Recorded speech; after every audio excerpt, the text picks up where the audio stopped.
नमस्कार दोस्तों, स्वागत है आपका द स्टडी जोन में। आज के इस वीडियो में हम पढ़ने वाले हैं इतिहास का एक बहुत ही महत्वपूर्ण अध्याय, विजयनगर साम्राज्य। इस चैप्टर में हम जानेंगे इसकी पृष्ठभूमि, प्रमुख घटनाएं, महत्वपूर्ण व्यक्ति और वे सभी तथ्य जो एसएससी, रेलवे, यूपीएससी और अन्य प्रतियोगी परीक्षाओं के लिए बेहद जरूरी हैं। तो वीडियो को अंत तक जरूर देखें ताकि कोई भी जरूरी पॉइंट आपसे मिस ना हो। तो चलिए शुरू करते हैं। सबसे पहले तो इस साम्राज्य का नाम ही बहुत दिलचस्प है, विजयनगर यानी जीत का शहर। और इसकी स्थापना की कहानी किसी फिल्म की पटकथा से कम नहीं लगती। दो भाई थे, हरिहर और बुक्का।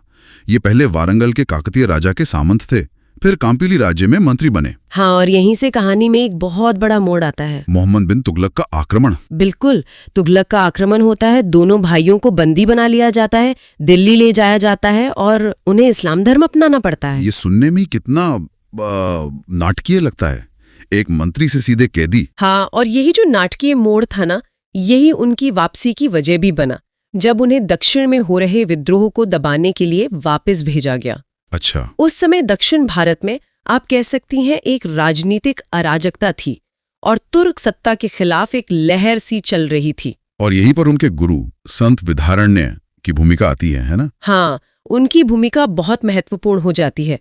उन्हीं की प्रेरणा से दोनों भाई वापस हिंदू धर्म में आए और उन्होंने तुंगभद्रा नदी के किनारे एक बहुत ही स्ट्रेटेजिक जगह पर विजयनगर की नींव रखी। और ये सिर्फ एक राज्य की स्थापना नहीं थी, ये एक तरह का सांस्कृतिक और धार्मिक पुनरुत्थान था। सही कहा, ये उसका प्रतीक भी था। और उन्होंने अपने पिता संगम के नाम पर संगम वंश की शुरुआत की।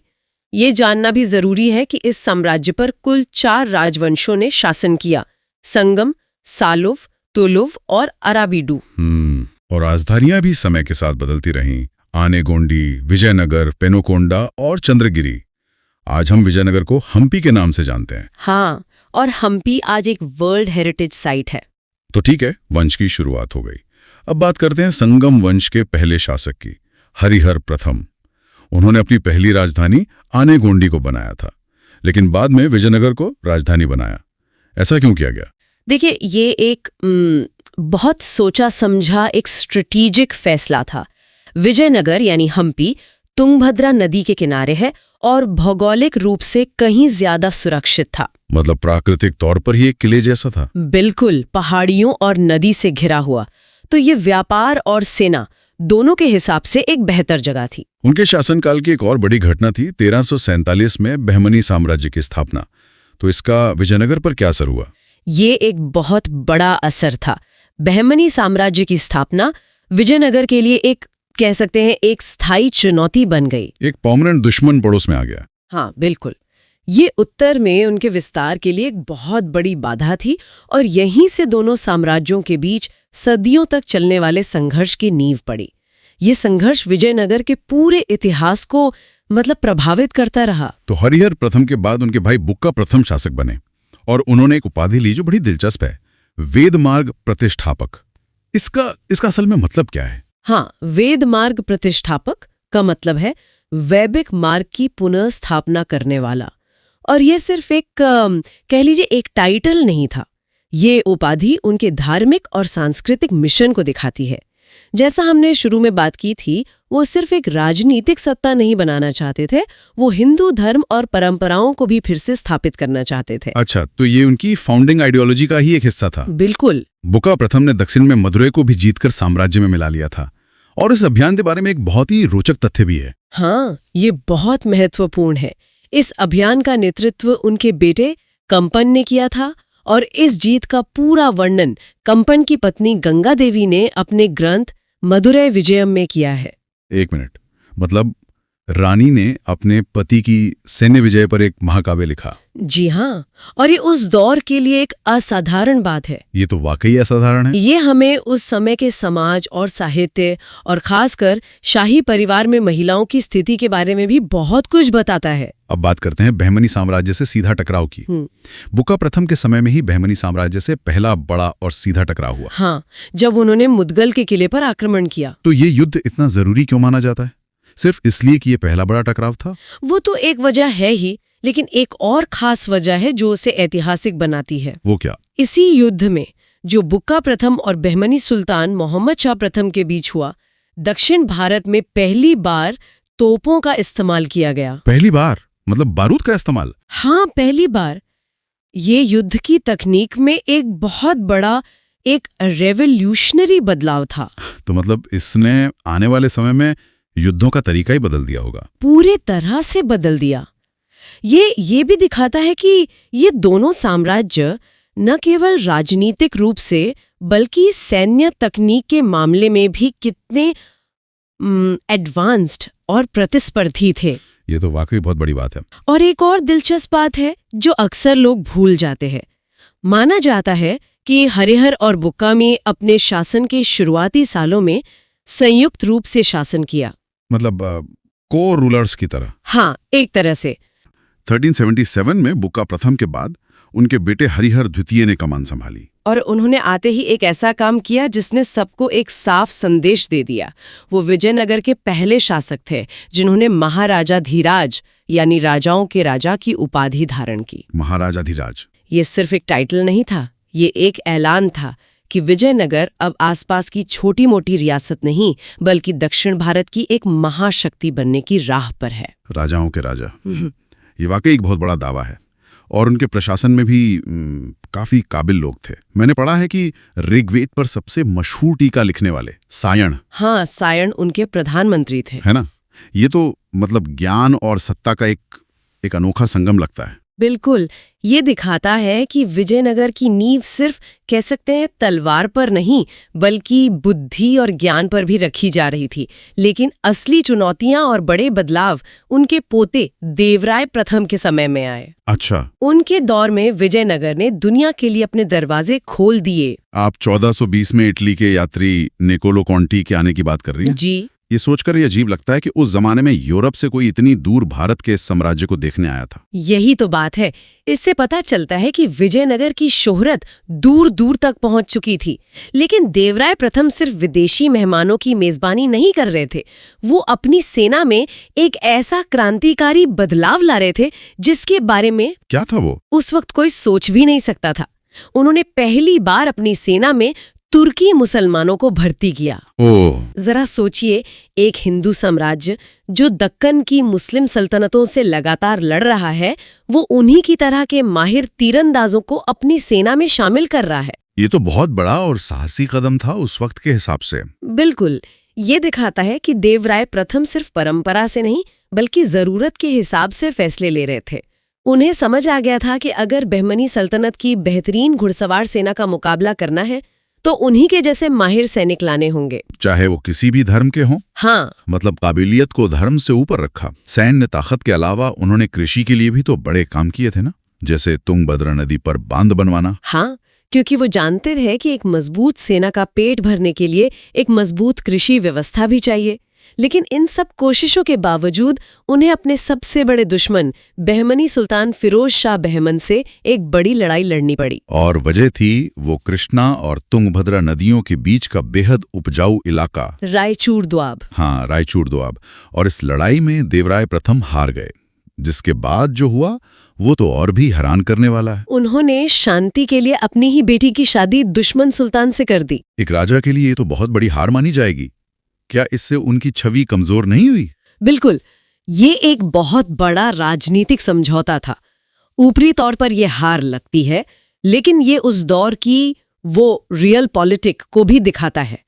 उनके लिए साम्राज्य को बचाना व्यक्तिगत सम्मान से ज्यादा जरूरी था। हालांकि इस घटना ने बहमनी सुल्तानों को ये संदेश भी दे दिया कि विजयनगर को हराया जा सकता है, और ये दुश्मनी आगे भी चलती रही। तो देवराय प्रथम ने किसी तरह शांति तो कायम कर ली, लेकिन विजयनगर की असली ताकत और शान दुनिया ने उनके पोते देवराय द्वितीय के समय में देखी। हाँ, उन्हें संगम वंश का सबसे महान शासक माना जाता है। बिल्कुल सही कहा। उनके समय में साम्राज्य अपने शिखर पर था। उनकी एक उपाधि थी गजबेटकर। गजबेटकर यानी हाथियों का शिकारी। क्या ये सिर्फ एक उपाधि थी या इसका कोई गहरा मतलब था? ये सिर्फ एक उपाधि नहीं बल्कि शक्ति प्रदर्शन का एक तरीका था। उस जमाने में जंगली हाथी को काबू करना राजा की बेहिसाब ताकत और हिम्मत का प्रतीक माना जाता था। अच्छा। ये उपाधि उनकी मार्शल प्रावस का एक ऐलान थी। जो दुश्मनों के दिलों में खौफ पैदा करती थीं। उनकी शान इतनी थी कि 1442 में ईरान मतलब फारस के राजदूत अब्दुल रज़्ज़ाक उनके दरबार में आए। हाँ, और उन्होंने जो लिखा है वो विजयनगर की भव्यता की कहानी कहता है। अब्दुल रज़्ज़ाक ने तो यहाँ तक लिखा कि उन्होंने ऐसी कोई जगह पूरी दुनिया में नहीं देखी। बिल्कुल। देवराय द्वितीय सिर्फ एक योद्धा ही नहीं बल्कि साहित्य के भी बड़े संरक्षक थे। उन्होंने खुद संस्कृत में महानाटक सुधानिधि जैसा ग्रंथ लिखा। एक राजा जो युद्ध के मैदान में भी निपुण हो और कलम का भी धनी हो, ये एक दुर्लभ संयोग है। लेकिन हर बुलंद कहानी की तरह संगम वंश का सूरज भी ढलने लगा। देवराय द्वितीय के बाद शासक कमजोर होते गए और साम्राज्य में एक नई और खतरनाक परंपरा की शुरुआत हुई। सत्ता पर कब्जे की। हाँ, 1485 में जब सेनापति सालोव नरसिम्ह ने आखिरी संगम शासक विरूपाक्ष द्वितीय की हत्या करके खुद गद्दी हथिया ली। हाँ, और ये सिलसिला यहीं नहीं रुका। करीब 20 साल बाद 1505 में सालोव वंश के आखिरी शासक की हत्या भी उन्हीं के सेनापति वीर नरसिंह ने कर दी और तुलु वंश की शुरुआत की। मतलब एक के बाद एक दो ऐसे तख्ता पलट। जी, तो क्या इसका मतलब ये है कि विजयनगर में असली ताकत राजा के पास नहीं बल्कि सबसे शक्तिशाली सेनापति के पास होती थी? ये तो एक बहुत खतरनाक मिसाल बन गई। आपने बिल्कुल सही नफ्स पकड़ी है। इसने एक तरह की राजनीतिक संस्कृति बना दी जहां सैन्य शक्ति ही सत्ता का आखिरी रास्ता थी। तो इससे तो साम्राज्य में एक अंदरूनी अस्थिरता पैदा हो गई होगी। हाँ, और उसका असर हमें बाद में देखने को मिलता है। लेकिन इसी अस्थिरता और धोखे से विजयनगर को उसका सबसे महान सितारा मिला, वीर नरसिंह के सौतेले भाई कृष्णदेव राय। बिल्कुल, कृष्णदेव राय। कृष्णदेव राय, ये नाम तो विजयनगर का पर्याय बन चुका है। 1509 से 1529 तक का उनका शासनकाल स्वर्ण युग कहलाता है। ऐसा क्या खास था उनके दौर में? हर लिहाज से वो स्वर्ण युग था। कृष्णदेव राय एक असाधारण सेनापति थे जिन्होंने बीदर से लेकर उड़ीसा तक अपने दुश्मनों को हराया। वो एक महान निर्माता थे जिन्होंने हजारा और विठल स्वामी जैसे अद्भुत मंदिर बनवाए। क्या बात है। और वो कला और साहित्य के ऐसे संरक्षक थे जैसा कोई दूसरा नहीं हुआ। मैंने पुर्तगाली यात्रियों डोमिंगो पायस और बारबोसा के बारे में पढ़ा है जो उनके समय में आए थे। वो बताते हैं कि बाजारों में हीरे मोती सब्जियों की तरह बिकते थे। सोचिए क्या नजारा होगा। और साम्राज्य की अपनी सोने की करेंसी थी, वराह सिक्का, जिसे यूरोपियन पैगोडा कहते थे। पैगोडा। ये सब दिखाता है कि उस समय विजयनगर सिर्फ एक सैन्य ताकत ही नहीं बल्कि एक इकोनॉमिक सुपर पावर भी था। लेकिन कृष्णदेव राय की सबसे बड़ी विरासत शायद साहित्य में है। आप उनके दरबार के अष्टदिग्गज की बात कर रही हैं। हाँ, तेलुगु साहित्य के 8 महानतम कवि। इसीलिए उनके काल को तेलुगु साहित्य का स्वर्ण युग कहा जाता है। बिल्कुल। और कृष्णदेव राय सिर्फ इन कवियों को संरक्षण ही नहीं देते थे, वो खुद भी एक महान लेखक थे। उन्होंने तेलुगु में आमुक्त माल्यादा और संस्कृत में जाम्बवती कल्याणम की रचना की। अरे वाह। और हाँ, हम सबके पसंदीदा हाजिर जवाब तेराली राम भी इन्हीं अष्टदिग्गज में से एक थे। ये तो कमाल है। तो बाबर, जो खुद उत्तर भारत में मुगल साम्राज्य की नींव रख रहा था, वो अपनी आत्मकथा बाबरनामा में दक्षिण के इस राजा को भारत का सबसे शक्तिशाली शासक बता रहा था। ये बहुत बड़ी बात है। हाँ, ये एक बहुत बड़ी प्रशंसा है, खासकर जब वो एक प्रतिद्वंद्वी शक्ति के संस्थापक से आ रही हो। बाबर की नजर में कृष्णदेव राय उस समय हिंदुस्तान के सबसे महान राजा थे। लेकिन हर कहानी की तरह इस स्वर्ण युग का भी अंत होना था। कृष्णदेव राय के बाद तुलुव वंश कमजोर पड़ गया और साम्राज्य के पतन की जमीन तैयार होने लगी। और इस पतन का क्लाइमैक्स था 1565 में हुआ तालीकोटा का युद्ध, राक्षसी तागंडी का युद्ध। हाँ, उसे वो भी कहते हैं। इस एक लड़ाई ने सब कुछ बदल दिया। ऐसा क्या हुआ था इस युद्ध में? इस युद्ध में विजयनगर के खिलाफ एक ऐसा गठबंधन बना था जिसकी किसी ने कल्पना नहीं की थी। अहमदनगर, बीजापुर, गोलकुंडा और बीदर, दक्कन की ये 4 सल्तनतें। हाँ, जो आपस में हमेशा लड़ती रहती थीं, वो सब विजयनगर को खत्म करने के लिए एक हो गईं। पर क्यों ये सब अचानक एक साथ कैसे आ गए? इसकी कई वजहें थीं। एक तो विजयनगर की बढ़ती ताकत और दौलत इन सबसे देखी नहीं जा रही थी। दूसरा, कृष्णदेव राय के बाद के शासकों ने इन सल्तनतों के अंदरूनी मामलों में बहुत ज्यादा दखल देना शुरू कर दिया था। अच्छा। जिससे वो सब नाराज थे। इस लड़ाई में विजयनगर की ऐसी विनाशकारी हार हुई जैसी इतिहास में कम ही देखी गई है। कहते हैं कि जीत के बाद उन सल्तनतों की फौजों ने राजधानी विजयनगर यानी हम्पी को कई महीनों तक लूटा और उसे पूरी तरह तबाह कर दिया। बिल्कुल। जो शहर दुनिया के सबसे खूबसूरत शहरों में गिना जाता था, उसे खंडर बना दिया गया। वो सिर्फ एक शहर की तबाही नहीं थी, वो एक पूरी सभ्यता पर हमला था। इस युद्ध के बाद विजयनगर साम्राज्य फिर कभी अपनी पुरानी शान हासिल नहीं कर पाया। हालांकि तिरुमल नाम के एक शख्स ने अराविडु वंश की स्थापना करके साम्राज्य को किसी तरह जिंदा रखा, लेकिन वो बस एक परछाई मात्र था। आखिरकार श्रीरंग तृतीय के साथ इस महान साम्राज्य का हमेशा के लिए अंत हो गया। एक साम्राज्य जो इतना मजबूत, इतना अमीर और इतना सांस्कृतिक रूप से उन्नत था, वो ऐसे कैसे बिखर गया? इसकी प्रशासनिक व्यवस्था में जरूर कोई खास बात होगी जिसने इसे इतने सालों तक टिकाए रखा। मैंने नायक व्यवस्था के बारे में सुना है। हाँ, नायक व्यवस्था विजयनगर के प्रशासन और सेना की रीढ़ थी। इस व्यवस्था को आप एक तरह की, क्या कहते हैं, मिलिट्री फ्यूडलिज्म समझ सकती हैं। Military feudalism. राजा अपने सबसे भरोसेमंद सेनापतियों यानी नायकों को कहता था, ये जमीन का बड़ा टुकड़ा, जिसे आम्रम कहते थे, ये तुम्हारा।